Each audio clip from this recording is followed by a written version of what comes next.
বলে ভাই বোনের সম্পদকে ঠকাচ্ছে, বোন ভাইয়ের পরিচয় দেয় না, বড় ভাই ছোট ভাইকে ঠকাচ্ছে, অথবা ছোট ভাইয়ের ঘরে মা থাকার কারণে মা যে ছোট ভাইকে লিখে দিচ্ছে, বড় ভাই পাচ্ছে না। এভাবে একজন আরেকজনের ঠকানোর কারণে আত্মীয় ছিন্ন হয়ে যাচ্ছে, ভাই ভাইয়ের মাঝে পরিচয় দেয় না।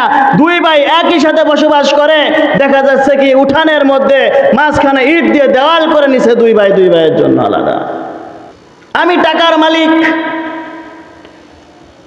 আমার এলাকার বাহিরে যাদের সাথে ভালো বন্ধু বান্ধবতা আছে, পরিবার পরিজনের সাথে যাদের দূরের মানুষের সাথে খাই খাতের আছে, দেখা যায় ঈদের সময় আসলে তাদের বাড়িতে খাবার চলে যায়, তাদের বাড়িতে কাপড় চলে যায়, কিন্তু নিজের আপনজন, নিজের জ্ঞাতি গোষ্ঠীর মধ্যে অনেক মানুষ আছে যারা খাবার পায় না, ঈদের সময় সুন্দর কাপড় পোশাক পরতে পারে না।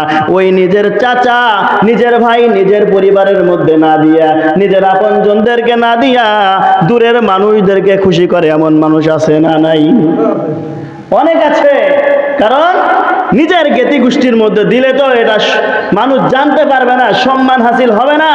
দূরের মানুষদেরকে যদি দেই, ভালো একজন মানুষকে দেই, সে বলবে অমুকে আমাকে কাপড় দিয়েছে, আমাকে চাউল পাঠিয়েছে আমার বাড়িতে ভিআইপি খাবারের ব্যবস্থা আমার বাড়িতে করে দিয়েছে।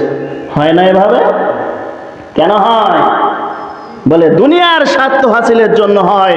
আখেরাতের স্বার্থ যদি হাসিল করতে হতো তাহলে সে আপনজন, মা বাবা ভাই বোন, আপনজন যারা আছে, রক্তের আপনজন, তাদেরকে দিয়ে সে খুশি রাখত। আল্লাহর রাসূল সাল্লাল্লাহু আলাইহি ওয়াসাল্লাম বলতেছেন যে আমি তোমাদেরকে কিছু কথা বলতে চাই, এই কথা অনুযায়ী যদি তোমরা নিজের জীবনকে চালাইতে পারো, মানতে পারো, দুনিয়াতেও কামিয়াব, আখিরাতেও সফল কাম হয়ে যাবে। তার মধ্যে রাহমাতুল লিল আলামিন প্রথম কথা বললেন, হারাম থেকে দূরে থাকো, তোমরা ইবাদতকারী হয়ে যাবে। প্রথম কথা কি বললেন? হারাম থেকে বিরত থাকো, হারাম থেকে ফিরে থাকো। তোমার খাবারের মধ্যে যেন হারাম না হয়, তোমার ব্যবসার মধ্যে যেন হারাম না হয়, তোমার ইবাদতের মধ্যে যেন হারাম ইবাদত না হয়, তোমার চলাফেরার মধ্যে যেন হারাম কাজ না হয়। প্রতিটা কাজের মধ্যে খেয়াল রাখবে যেন তোমার হারাম যেন তোমার কর্মের মধ্যে, কাজের মধ্যে, খাবারের মধ্যে, পোশাকের মধ্যে, অর্থাৎ জীবনের শুরু থেকে শেষ পর্যন্ত যেন কোনো কাজের মধ্যে কোনোভাবে যেন তোমার হারাম ভিতরে ঢুকে না যায়। যদি হারাম ঢুকে যায়, তোমার ইবাদত কবুলিয়াত হবে না। শুধু নামাজ পড়ার নামই ইবাদত নয়, রোজা রাখার নামই শুধু ইবাদত নয়, মুসলমানি নয়। আল্লাহর প্রতিটা কাজকে পাই টু পাই রসুলের তরিকা অনুযায়ী কাজ করার নাম হচ্ছে ইবাদত। আমার আপনার ইবাদত যদি আল্লাহর রাসূল সাল্লাল্লাহু আলাইহি ওয়াসাল্লামের তরিকা অনুযায়ী হয়, তাহলেই সেটা ইবাদত। চাই ইবাদত এটাও হইতে পারে যে মসজিদে আমি আসছি, মসজিদে আমি ঢোকার সময় ডান পা দিয়ে ঢুকবো, বাইর হওয়ার সময় বাম পা দিয়ে বের হব, এটাও একটা ইবাদত। আমি জরুরত ছাড়ার জন্য আমি টয়লেটে ঢুকতেছি, বাম পা দিয়ে আমি ভিতরে ঢুকবো, ডান পা দিয়ে বের হবো, এটাই আমার জন্য ইবাদত। ঘরে আমি ঢুকতেছি, ডান পা দিয়ে ঘরে ঢুকবো, আবার বাইর হওয়ার সময় ডান পা দিয়ে বের হবো, এটাই ইবাদত। যদি নিজের মত মতো ঢোকা চলাফেরা করি, খাবার দাবার খাই, এটাকে ইবাদত হবে না। আল্লাহর কাজ রসুলের তরিকা অনুযায়ী করার নাম হচ্ছে ইবাদত। এজন্য রসুল আরবি সাল্লাল্লাহু আলাইহি ওয়াসাল্লাম বলতেছেন, কে আছো আমার এই কথার উপর আমল করবে? যদি আমল করতে পারো, দুনিয়াতেও কামিয়াব হয়ে যাবে, আখিরাতেও সফল কাম হয়ে যাবে, মুক্তির ব্যবস্থা হয়ে যাবে। তার প্রথম নাম্বার কথা বললেন, হারাম থেকে বিরত থাকো। এজন্য মুসলমান বাবাজিরা রে আমার, অনুযায়ী যে 5টা বিষয় মেনে চলবে, দুনিয়াতে কামিয়াব হয়ে যাবে, আখেরাতেও সফল কাম হয়ে যাবে। রাহমাতুল লিল আলামিন ডাক দিয়ে বললেন, প্রথম কাজ হচ্ছে হারাম থেকে বিরত থাকো। টাকা তুমি ইনকাম করতেছো, টাকার মধ্যে যেন সুদে কারবার না ঢুকে যায়। খাবার তুমি খাচ্ছ, খাবারের মধ্যে যদি তোমার হারাম খাবার ঢুকে না যায়, যদি হারাম খাবার ঢুকে যায় তোমার শরীরের মধ্যে, ওই হারাম খাবার থেকে যেই পরিমাণ রক্ত মাংস তৈরি হবে, ওই রক্ত মাংসগুলি আল্লাহর তৈরি জাহান্নামের মধ্যে চলে যাবে। এখন আপনি বলেন, আপনার শরীর থেকে যদি, সমস্ত শরীর থেকে যদি 1 কেজি মাংস যদি তৈরি হয় হারাম খাবার দিয়ে, এই 1 কেজি 1 কিলো মাংস যদি জাহান্নামী হয়ে যায়, আপনারাই বলেন আপনাকে থুইয়ে ওই মাংসটাকে জাহান্নামে যাবে না? আর হারাম বক্ষণকারীর শরীর, আল্লাহ না হাবিব বলেন, হারাম বক্ষণকারীর শরীর জান্নাতে কখনো যাবে না। রাসূল আরবি সাল্লাল্লাহু আলাইহি ওয়াসাল্লাম দ্বিতীয় কথা বললেন, আল্লাহ তোমাকে যা দিয়েছে, যেই সম্পদ দিয়েছে, যাহা কিছু দিয়েছে না কেন, ওই নিয়েই তুমি আল্লাহর দরবারে তুমি শুকরিয়া আদায় করো। আল্লাহ আমাকে আপনাকে যা কিছু দিছে না কেন, এই নিয়েই আল্লাহর দরবারে শুকরিয়া আদায় করতে হবে। যদি শুকরিয়া আদায় করতে পারি, আল্লাহর রাসূল বলেন তুমি ধনী হয়ে যাবে। কি হয়ে যাবে? ধনী হয়ে যাবে। তোমাকে যা দিয়েছে এর উপর তুমি শুকরগুজার বান্দা হও। এখন আমি বলতে পারি, আল্লাহ আমাকে যেই সম্পদ দিয়েছে, আমি তো এই সম্পদ নিয়ে তো আমার ছেলে মেয়ে স্ত্রী পুত্র নিয়ে আমি তো ঠিক মতো সংসার চালাইতে পারি না। যেই ইনকাম করি, এই ইনকাম নিয়ে তো আমি তো দুনিয়াতে ঠিক মতো মা বাবা নিয়ে 3 মুঠ খাবার খাইতে পারি না। আল্লাহর হাবিব বলেন, উম্মত, হয়তো এই খাবার নিয়ে তুমি শুকরিয়া আদায় করছো, এরপরও তুমি ঠিক মতো চলতে পারো না। চিন্তা করো না, আল্লাহ তোমাকে দুনিয়াতে দেবে, নয়তো আখেরাতে দেবে। কোথায় দেবে? আখেরাতেও আল্লাহ ধনী বানাইতে পারেন। এখন আপনি বলতে পারি, আখেরাতে আবার ধনী কেমনে বানায়? দুনিয়াতেই তো ছেলে মেয়ে নিয়ে খাবার যা খাই, শুকরিয়া আদায় করি, আল্লাহ বাড়াই না। মৃত্যু হয়ে গেল বাবার, দেখলাম প্রতিটা কাজে আলহামদুলিল্লাহ বলতো, শুকরগুজার বান্দা হইতো, সম্পদ বাড়ে নাই। আখেরাতে আবার কেমনে দেবে?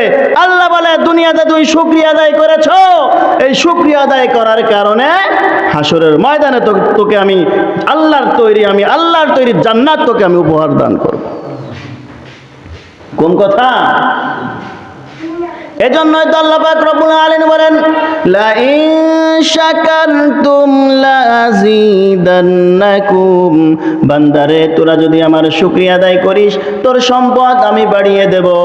আগে তুমি ইনকাম করতে 10,000 টাকা মাসে, এরপরে তুমি যখন বিবাহ শাদী করলে তোমার বেতন হয়ে গেল 15,000। আল্লাহ তোমার ঘরে একটা সন্তান পাঠাইলো, তোমার 20,000 হয়ে গেল। আপনারাই বলেন, আগে যেই টাকা দুনিয়ার থেকে মানুষ কামাই করত, ইনকাম করত, মসজিদ থেকে, ব্যবসা থেকে, তার থেকে দিন যাচ্ছে, বাড়তেছে না কমতেছে? বাড়ে না?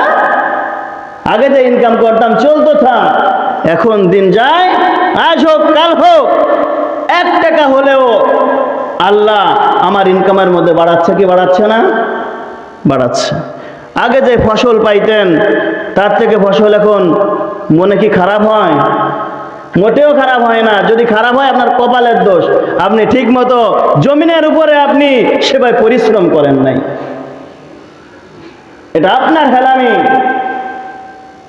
আল্লাহর শুকরিয়া আদায় করে, ফজরের নামাজ আদায় করে আপনি আপনার সাংসারিক কাজের মধ্যে ঢুকে যান, ব্যবসার মধ্যে ঢুকে যান, জমি নিয়ে কাজ করেন, জমিনের কাজে লেগে যান, আল্লাহ অবশ্যই আপনার সম্পদ আল্লাহ এমনিতেই বাড়িয়ে দেবে।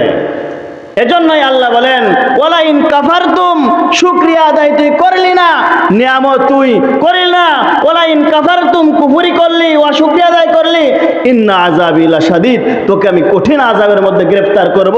বলতে পারি কেমন আযাব? বলে তোমাকে আগে যে সম্পদ দিত, আল্লাহর শুকরিয়া আদায় না করার কারণে সম্পদ তোমার কমে গেছে।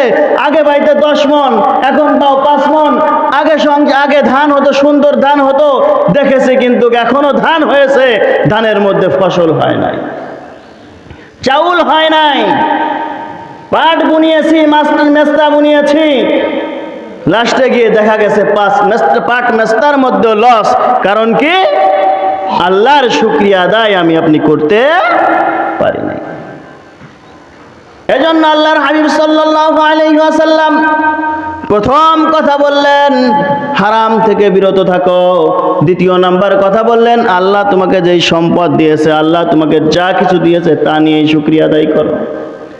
তৃতীয় নাম্বার আল্লাহর হাবিব সাল্লাল্লাহু আলাইহি ওয়াসাল্লাম বলেন প্রতিবেশীর সাথে তুমি ভালো ব্যবহার করো। কি করো? প্রতিবেশীর সাথে ভালো ব্যবহার করো, তুমি মুমিন হয়ে যাবে, ইমানদার হয়ে যাবে। আজ আমাদের অবস্থা কি? সম্পদের কারণে, টাকা পয়সার কারণে ভাই ভাইয়ের সাথে সম্পর্ক ছিন্ন করে দিচ্ছে, আপনজন আপনজনের সাথে সম্পর্ক ছিন্ন করে দিচ্ছে না? কেন দিচ্ছে? বলে ভাই বোনের সম্পদকে ঠকাচ্ছে, বোন ভাইয়ের পরিচয় দেয় না, বড় ভাই ছোট ভাইকে ঠকাচ্ছে, অথবা ছোট ভাইয়ের ঘরে মা থাকার কারণে মাকে ছোট ভাইকে লিখে দিচ্ছে, বড় ভাই পাচ্ছে না। এভাবে একজন আরেকজনের ঠকানোর কারণে আত্মীয় ছিন্ন হয়ে যাচ্ছে, ভাই ভাইয়ের মাঝে পরিচয় দেয় না। দুই ভাই একই সাথে বসবাস করে, দেখা যাচ্ছে কি উঠানের মধ্যে মাঝখানে ইট দিয়ে দেওয়াল করে নিছে, দুই ভাইয়ের জন্য আলাদা। এজন্যই তো আল্লাহর হাবিব বলেন আত্মীয়তা ছিন্ন করো না, আত্মীয়তা ছিন্নকারী বেহেশতে প্রবেশ করিবে না। আমি টাকার মালিক, আমার এলাকার বাহিরে যাদের সাথে ভালো বন্ধু বান্ধবতা আছে, পরিবার পরিজনের সাথে যাদের দূরের মানুষের সাথে খায় খাতের আছে, দেখা যায় ঈদের সময় আসলে তাদের বাড়িতে খাবার চলে যায়, তাদের বাড়িতে কাপড় চলে যায়, কিন্তু নিজের আপনজন, নিজের জ্ঞাতি গোষ্ঠীর মধ্যে অনেক মানুষ আছে যারা খাবার পায় না, ঈদের সময় সুন্দর কাপড় পোশাক পরতে পারে না। ওই নিজের চাচা, নিজের ভাই, নিজের পরিবারের মধ্যে না দিয়া, নিজের আপনজনদেরকে না দিয়া দূরের মানুষদেরকে খুশি করে এমন মানুষ আছে না নাই? অনেক আছে। কারণ নিজের জ্ঞাতি গোষ্ঠীর মধ্যে দিলে তো এটা মানুষ জানতে পারবে না, সম্মান হাসিল হবে না। দূরের মানুষদেরকে যদি দেই, ভালো একজন মানুষকে দেই, সে বলবে অমুকে আমাকে কাপড় দিয়েছে, আমাকে চাউল পাঠিয়েছে আমার বাড়িতে ভিআইপি খাবারের ব্যবস্থা আমার বাড়িতে করে দিয়েছে। হয় না এভাবে? কেন হয়? বলে দুনিয়ার স্বার্থ হাসিলের জন্য হয়।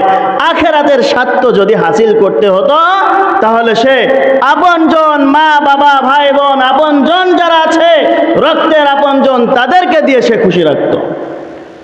আর যে নিজের আপনজনদেরকে খুশি রাখতে পারলো না, সে ইমানদার হইতে পারবে না, মুমিন হইতে পারবে না। আর মুমিন না হইলে আল্লাহ তৈরি জান্নাতে যাওয়া তার দ্বারা সম্ভব হবে না। এজন্য মুসলমান বাবাজিরা রে আমার, আল্লাহর হাবিব সাল্লাল্লাহু আলাইহি ওয়াসাল্লাম প্রথম কথা বললেন যে আমার এই 5টি কথা অনুযায়ী জীবনকে পরিচালনা করবে, দুনিয়াতে সফল কাম হয়ে যাবে, আখেরাতেও সফল কাম হয়ে যাবে, কামিয়াব হয়ে যাবে, পক্ষান্তরে আল্লাহ তৈরি জান্নাতে মৃত্যুর পরেই চলে যাবে। 1 নাম্বার কথা বললেন হারাম থেকে বিরত থাকো। 2 নাম্বার কথা বললেন আল্লাহ তোমাকে যেই সম্পদ দিয়েছে, যা কিছু দিয়েছে তার উপর শুকরগুজার বান্দা হও। 3 নাম্বারে কথা বললেন আপনজনের সাথে ভালো ব্যবহার করো, আপনজনের সাথে প্রতিবেশীর সাথে ভালো ব্যবহার করো। যদি একজন দেখা গেছে নিজের ভাইয়ের ঘরে খাবার রান্না হয় না, ঠিক মতো খাবার খাইতে পারে না, আমি ইনকাম করি, আমার খাবারের কোনো অভাব নাই, আমি আরেকজনদেরকে খাবার দেই, অন্যজনের বাড়ি আমি যাকাত ফিতরার টাকা পাঠাই, কিন্তু আমার নিজের আপন ভাই না খেয়ে থেকে যায়, সেই ঘরের মধ্যে একটু 3 বেলা খাবারগুলি জোটে না। এজন্য মুসলমান বাবাজিরা রে আমার, আমাদের খেয়াল করতে হবে, দূরের মানুষ যেমনই হোক না কেন, নিজের প্রতিবেশী, নিজের আপনজনদের প্রতি যদি খেয়াল রেখে তাদের উপর যদি আমি আপনি যত্নবান হইতে পারি, আল্লাহর রাসূল সাল্লাল্লাহু আলাইহি ওয়াসাল্লাম বলেন তুমি মুমিন হয়ে গেছো। 4 নম্বরে আল্লাহর হাবিব সাল্লাল্লাহু আলাইহি ওয়াসাল্লাম বলেন তুমি যে জিনিস পছন্দ করো অপরের জন্য তুমি সেই জিনিসটাই পছন্দ করো। তোমার একটা জিনিস অপছন্দ, এই জিনিসটা তুমি আরেকজনের উপর চাপিয়ে দিও না। তোমারও যেটা অপছন্দ ওটা আরেকজনেরও অপছন্দ, কারণ ভালো জিনিস তোমার যদি পছন্দ হতো জিনিস, আরেকজনের কাছেও জিনিসটা কি হতো, পছন্দনীয় হতো। দেখা যায় কি এই যে চলে গেল বিভিন্ন সময় মানুষ দেখা যায় কি জাকাত দেয়, বাজারে গিয়ে বলে কি আমি 10 জনকে জাকাত দেবো, আমাকে জাকাতের কাপড় দাও, দেয় না? বাড়ি আরেকজনের বাড়ি যে কাপড়টা পৌঁছাইয়া দেয়, লুঙ্গি দেয়, কাপড় দেয়, প্রথম ধোয়ায় শাড়ি, প্রথমে শাড়ি মনে হয়, দ্বিতীয় ধোয়াতে মনে হয় এটা শাড়ি নয়, এটা আসলেই মার করে একটা মশারি। দেখা যায় না? দ্বিতীয়বার আর পড়তে পারে না। নিজে খাবার খাইতে পারি না, ভালো পাক হয় নাই, ওটা আমরা কি করি, পাশের গরিবদেরকে দিয়ে দেই। যদিও গরিব মানুষ 3 বেলা খাবার জোটে না, এরপরও কিন্তু ওই জিনিসটা যদিও তার কাছে পেটের দায়ে ভালো লাগে, এরপরও নিজের কাছে পছন্দনীয় নয়, এটা অন্যজনকেও দিয়ে আমার জন্য আপনার জন্য সমীচীন হবে না। এজন্য আমরা কি করি, দেখা যায় নিজের কাপড়, আমি ধনী মানুষ, কাপড় চোপড় অনেকেই গরিবদেরকে দেয়, দেখা যায় ছিঁড়া ফাটা তালি দিয়া কাপড় ভিক্ষা করতে আসলে অনেক বৃদ্ধ বাবাজিরা চায় না, অনেক মা বোন যখন আসে, বৃদ্ধ ঘর পুড়ে গেছে, বাড়ি ভেঙে গেছে নদীর ভাঙনে, ভিক্ষা করে খায়, তারা এসে বলে মা যান বা বাবা ঘরে থাকলে যদি কাপড় দিতা আমাকে, আমি পড়তে পারতাম, আমার ছেলে মাদ্রাসায় পড়ে, আমার ছেলে স্কুলে পড়ে, যদি কাপড় চোপড় যদি পুরান থাকতো তাহলে যদি দিতেন তাহলে আমার জন্য উপকার হতো। এভাবে অনেক জায়গা থেকে এসে চায় না? এ সময় দরকার ছিল কি, আমি যদিও একজনকে দেওয়ার উদ্দেশ্যে রেখে দিচ্ছি, ওই সময় রাখার দরকার ছিল একটু ভালো কাপড়, যাতে সে কিছুদিন পরতে পারে। কিন্তু আমি দেখি ছিঁড়া ফাটা যে কাপড়গুলি আছে, এই কাপড়গুলি আপনি দেই, এটা আমার জন্য আপনার জন্য দেওয়া সমীচীন হবে না। দেখা যাবে কি আপনি একটা মাল দিচ্ছেন, ওর থেকে আর একটা যদি ওই ব্যক্তি, ওই দরিদ্র ব্যক্তিও যদি আর এক বাড়ি থেকে একটু ভালো মাল পায়, আপনার মালটা কিন্তু ওখানেই ফেলাই দেবে। ওখানে না ফেলাইলেও, অগোচরে না ফেলাইলেও গোপনে গিয়ে বলবে কি ও আমাকে ছিঁড়া কাপড় দিয়েছে, এর থেকে অমুক ব্যক্তি ভালো কাপড় দিয়েছে, ভালো কাপড়টা পড়াইবে।